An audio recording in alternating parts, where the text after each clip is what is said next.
Help line ಇದೆ. 24 hours, ವಾರದ 7 ದಿನ 24 ಗಂಟೆ ಹೆಲ್ಪ್ ಲೈನ್ ಇದೆ. ಮಕ್ಕಳ ಮೇಲಿನ ದೌರ್ಜನ್ಯ ತಡೆಗಟ್ಟಲಿಕ್ಕೆ, ಮಹಿಳೆಯರ ಮೇಲಿನ ದೌರ್ಜನ್ಯ ತಡೆಗಟ್ಟಲಿಕ್ಕೆ. ಆದರೆ ತಾವು ಹೇಳದ ಹಾಗೆ ಇದಕ್ಕೆ ನಾವು ಯಾವುದೇ ರೀತಿಯಾದಂಥ ರಿಲಿಜನ್ ಬಣ್ಣವನ್ನು ಕೊಡಲಿಕ್ಕೆ ಆಗೋದಿಲ್ಲ. Criminal offence is criminal. ಅವರು ಎಲ್ಲಿ, ಯಾಕೆ, ಯಾವಾಗ, ಯಾವ ಸ್ಥಳ ಅದನ್ನೆಲ್ಲ ಅಲ್ಲ. ನಮ್ಮ ಎದುರುಗಡೆ ಯಾರು ಕ್ರಿಮಿನಲ್ಸ್ ಇದ್ದಾರೋ ಅವ್ರ ವಿರುದ್ಧ ಕಠಿಣವಾದಂಥ ಕ್ರಮ ಆಗಬೇಕು ಒಂದು ಕಡೆ. ಆದರೆ ಇನ್ನೊಂದು ತಾವು ಹೇಳ್ತಾ ಇರೋದು ಪ್ರಿವೆನ್ಷನ್. ಏನು ಮಾಡ್ತಾ ಇದ್ದೀರಾ, ಇಫೆಕ್ಟಿವ್ ಆಗ್ತಾ ಇಲ್ಲ, ಇನ್ನೂ ಜಾಸ್ತಿ ಇಫೆಕ್ಟ್ ಆಗೋ ರೀತಿ ಮಾಡಿ ತಡೆಗಟ್ಟಲಿಕ್ಕೆ. ಯಾಕಂದರೆ ವರ್ಷಕ್ಕಿಂತ ವರ್ಷ ಇದು ಜಾಸ್ತಿ ಆಗ್ತಾ ಇದೆ ಅಂತ ತಾವು ನಮಗೆ ಹೇಳ್ತಾ ಇದ್ರೆ.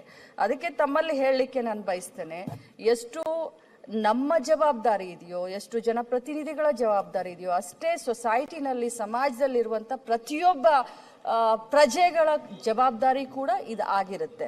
ಇದರ ವ್ಯಾಪಕವಾಗಿ ಪ್ರಚಾರವನ್ನ ನಾವು ಮಾಡ್ತಾ ಇದ್ದೇವೆ ತಡೆಗಟ್ಟಲಿಕ್ಕೆ. ಇದನ್ನ ತಡೆಗಟ್ಟಲಿಕ್ಕೆ, ಪ್ರಿವೆನ್ಷನ್ ತೆಗೆದುಕೊಳ್ಳಿಕ್ಕೆ, ಸ್ಕೂಲ್ದಲ್ಲಾಗಲಿ, ಕಾಲೇಜ್ನಲ್ಲಾಗಲಿ, ಹಾಸ್ಟೆಲ್ಗಳಾಗಲಿ, ಸಾರ್ವಜನಿಕ ಸ್ಥಳಗಳಲ್ಲಾಗಲಿ ಹೆಲ್ಪ್ ಲೈನ್ ಬಗ್ಗೆ ನಾವು ಪ್ರಚಾರ ಮಾಡ್ತಾ ಇದ್ದೇವೆ.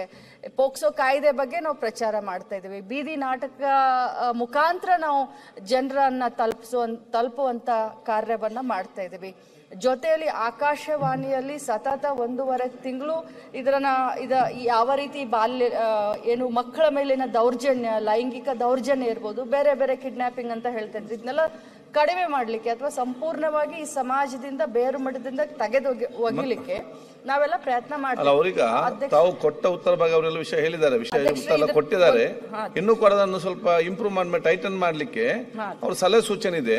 ಒಂದು ಕರೆದು ಮಾತ್ರ ರೈಟಿಂಗ್ ಅಲ್ಲಿ ತಕೊಳ್ಳಿ. ಅದ್ರ ಜೊತೆಯಲ್ಲಿ ಅಧ್ಯಕ್ಷರೇ, ಮೊನ್ನೆ ತಾನೇ ತಮಗೂ ಗೊತ್ತು, ಮೊನ್ನೆ ತಾನೇ ನವೆಂಬರ್ 28ರಂದು ನಾವು ಅಕ್ಕಪಡೆ ಅಂತ ಮಾಡಿದೀವಿ ಅಧ್ಯಕ್ಷರೇ. ಇಡೀ ರಾಜ್ಯದಲ್ಲಿ 31 ಜಿಲ್ಲೆಯಲ್ಲಿ ಕಮಿಷನರೇಟ್ 5 ಕಡೆ ಅಕ್ಕಪಡೆ ಅಂತ ಮಾಡಿದೀವಿ. ಈ ಅಕ್ಕಪಡೆಯ ಕೆಲಸ ಮೇನ್ ಉದ್ದೇಶನೇ ಇದು ಸ್ಕೂಲ್ಗಳಿಗೆ ಹೋಗುತ್ತೆ. ತಾವು ಹೇಳದ ಹಾಗೆ ರಿಲಿಜನ್ ಏನು ಇರುತ್ತೆ ಅಲ್ಲೂ ಕೂಡ ಇದು ಸುತ್ತಾಕತ್ತೆ. ನಾನು ಈ ಸಭೆಯ ಮುಖಾಂತರ ಸಾರ್ವಜನಿಕರಲ್ಲಿ ಅಂತಂದ್ರೆ ಈ ಹೆಲ್ಪ್ ಲೈನ್ಗಳನ್ನ 1098 ನಮ್ಮ ಇಲಾಖೆಯ 24 ಗಂಟೆ ಚಾಲನೆ ಇರುವಂತಹ ಹೆಲ್ಪ್ ಲೈನು, ಮತ್ತು ಅಕ್ಕಪಡೆಗೆ ಸಂಬಂಧಿಸಿದಂತೆ ಮಹಿಳಾ ಹೆಲ್ಪ್ ಲೈನ್ 181 ಮತ್ತು ಪೊಲೀಸ್ ಇಲಾಖೆಯ 112 ಈ ಹೆಲ್ಪ್ ಲೈನ್ಗಳನ್ನ ತಾವು ಇಟ್ಕೊಳ್ಬೇಕು. ಮತ್ತು ಅಕ್ಕಪಡೆ ದಿನದ 12 ಗಂಟೆ ಇದು ಗಸ್ತಿಯನ್ನ ತಿರುತ್ತೆ. ಪ್ರತಿ ಸಾರ್ವಜನಿಕ ಸ್ಥಳದಲ್ಲಿ, ಸ್ಕೂಲಲ್ಲಿ, ಕಾಲೇಜಿನಲ್ಲಿ ಇದು ಓಡಾಡ್ಕೊಂತಿರುತ್ತೆ. ಇದರಲ್ಲಿ ಬರೀ ಮಹಿಳಾ ಸಿಬ್ಬಂದಿಗಳಿರ್ತಾರೆ, ಪೊಲೀಸರು ಇರ್ತಾರೆ, ಮಹಿಳಾ ಪೊಲೀಸರು ಇಬ್ರು ಇರ್ತಾರೆ. ಹೋಮ್ ಗಾರ್ಡ್ಸ್ನಿಂದ ಒಳ್ಳೆ ಟ್ರೈನಿಂಗ್ ಕೊಟ್ಟು ಅವ್ರಿಗೂ ಕೂಡ 4 ಜನರನ್ನ ನಾವು ರೆಕ್ರೂಟ್ ಮಾಡಿದ್ದೀವಿ ನಮ್ಮ ಇಲಾಖೆಯಿಂದ ಮತ್ತು ಪೊಲೀಸ್ ಇಲಾಖೆಯಿಂದ. ಇದು ಮಹಿಳಾ ಅಕ್ಕಪಡೆ ಅಂತ ನಾವೀಗ ಚಾಲನೆಯಲ್ಲಿ ತಂದಿದ್ದೀವಿ. ಸಾರ್ವಜನಿಕರಾಗ್ಲಿ, ಪಾಲಕರಾಗ್ಲಿ, ಮಕ್ಕಳಾಗ್ಲಿ ನಿರ್ಭಯದಿಂದ ಇವರು ನಮ್ಮ ಈ ಅಕ್ಕಪಡೆಗೆ ಫೋನ್ ಮಾಡಿಬಿಟ್ಟು ಈ ರೀತಿ ನಮಗೆ ತೊಂದರೆ ಆಗ್ತಾ ಇದೆ, ಈ ರೀತಿ ನಮ್ಮನ್ನ ಚಿಡಾಯಿಸ್ತಾ ಇದ್ದಾರೆ, ಈ ರೀತಿ ನಮ್ಮ ಶಾಲೆಯಲ್ಲಿ ಈ ರೀತಿ ನಮಗೆ ತೊಂದರೆ ಮಾಡ್ತಾ ಇದ್ದಾರೆ. ಯಾಕಂತಂದ್ರೆ ದೌರ್ಜನ್ಯಗಳು ಒಂದೇ ದಿನಕ್ಕೆ ಆಗೋದಿಲ್ಲ. ಆ ದೌರ್ಜನ್ಯಗಳಾಗಬೇಕಾದ್ರೆ ಅದಕ್ಕೆ ಏನಾದರೂ ಒಂದು ದಿನನೋ 2 ದಿನನೋ 3 ದಿನ ಒಂದು ಸ್ವಲ್ಪ ಸಿಗ್ನಲ್ಸ್ಗಳು ಇರ್ತವೆ. ಸೊ ಮಕ್ಕಳು ಕೂಡ ಹೆದರದೆ ಅಕ್ಕಪಡೆ ಸಹಾಯ ತಗೊಳ್ಳಿ, ಹೆಲ್ಪ್ ಲೈನ್ ಸಹಾಯ ತಗೊಳ್ಳಿ, ಮತ್ತು ಅವರ ಮಾಹಿತಿಯನ್ನ ನಾವು ಗೌಪ್ಯವಾಗಿಡ್ತೀವಿ ಮತ್ತು ವ್ಯಾಪಕವಾಗಿ ಇನ್ನೂ ಪ್ರಚಾರವನ್ನ ಮಾಡ್ತೀವಿ. ಮತ್ತು ಸುಮಾರು 7 ಇಲಾಖೆಗಳನ್ನ ಒಳಗೊಂಡಂತೆ ಗ್ರಾಮ ಪಂಚಾಯಿತಿಯ ಮಟ್ಟದಿಂದ ಮೇಲಿನವರೆಗೂ, ಗ್ರಾಮ ಪಂಚಾಯಿತಿ ಮಟ್ಟದಿಂದ ನಗರ ಸಭೆವರೆಗೂ ಕೂಡ ಕಮಿಟಿಯನ್ನ ಮಾಡಿದ್ವಿ. ಇನ್ನೂ ಕೂಡ ಇದನ್ನ ಇಫೆಕ್ಟಿವ್ ಆಗ್ಲಿಕ್ಕೆ ನಾವು ಕಾರ್ಯಸನ್ನದ್ಧರಾಗ್ತೀವಿ ಅಂತ ಹೇಳಿಕ್ಕೆ ಬಯಸ್ತೀನಿ. ಸಭಾಧ್ಯಕ್ಷರೇ, ನಾನು ಪ್ರಿವೆನ್ಷನ್ ಬಗ್ಗೆ ಹೇಳ್ತಾ ಇದ್ದೇನೆ. ಈಗ ಅವರು ಏನೆಲ್ಲ ಹೇಳಿದ್ದಾರೆ, ಜಾಗೃತಿ ಅವೇರ್ನೆಸ್ ಮೂಡ್ಲಿಕ್ಕೆ ಅದು ಆಗ್ತದೆ, ಹೆಲ್ಪ್ ಆಗ್ತದೆ ಖಂಡಿತ ಆ ರೀತಿ ಮಾಡಿದ್ರೆ.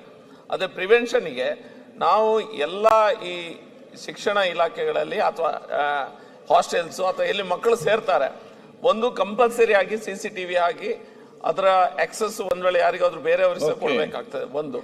ಎರಡನೇದು, ಸಣ್ಣ ಮಕ್ಕಳಲ್ಲಿ ಜಾಸ್ತಿ ಇರ್ತಾರೆ, ಅಲ್ಲಿ ಒಬ್ಬರೇ ಯಾರಾದ್ರೂ ಇದ್ರೆ ಸೆಕೆಂಡ್ ಪರ್ಸನ್ ಸೂಪರ್ವಿಷನ್, ಪ್ರಿಫರೇಬ್ಲಿ ಮಹಿಳೆ ಯಾರಾದ್ರೂ ಎಕ್ಸ್ಟ್ರಾ ಇದ್ರೆ ಒಳ್ಳೇದು. ಆ ರೀತಿ ಒಂದು ನೋಡ್ಬೇಕಾಗ್ತದೆ. ಮತ್ತೆ ಇದೆಲ್ಲ ಈಗ ಇದು ಪುನಃ ಅಕ್ಕಪಡೆ ಆದ್ಮೇಲೆ ಸಹ ನಮ್ಮ ಪಾಪ್ಯುಲೇಷನ್ ಸಿಕ್ಕಾಪಡೆ ನಂಬರ್ಸ್ ಆರ್ ಹ್ಯೂಜ್. ಇದು ಕಿಡ್ನಾಪಿಂಗ್ ಕೇಸಸ್ ಮತ್ತು ಇದು ಕೇಸಸ್ ಇನ್ನೂ ಕಡಿಮೆ ಆಗ್ತಾ ಇಲ್ಲ. ಅದನ್ನ ಕಡಿಮೆ ಮಾಡ್ಲಿಕ್ಕೆ ಆಗದಿದ್ರೆ we are failing as a society. ಅದ್ರ ಬಗ್ಗೆ ನಾವು ಮಾತಾಡಿ ಸಚಿವರೇ. Call them and good suggestions. ನಮ್ಮ ವಿಜಯವಾಹಿನಿ ನ್ಯೂಸ್ ಚಾನೆಲ್ನಲ್ಲಿ ಪ್ರಮೋಷನ್, ಜಾಹೀರಾತು, ಅಡ್ವರ್ಟೈಸ್ಮೆಂಟ್ ನೀಡಲು ಸಂಪರ್ಕಿಸಿ 9535808456.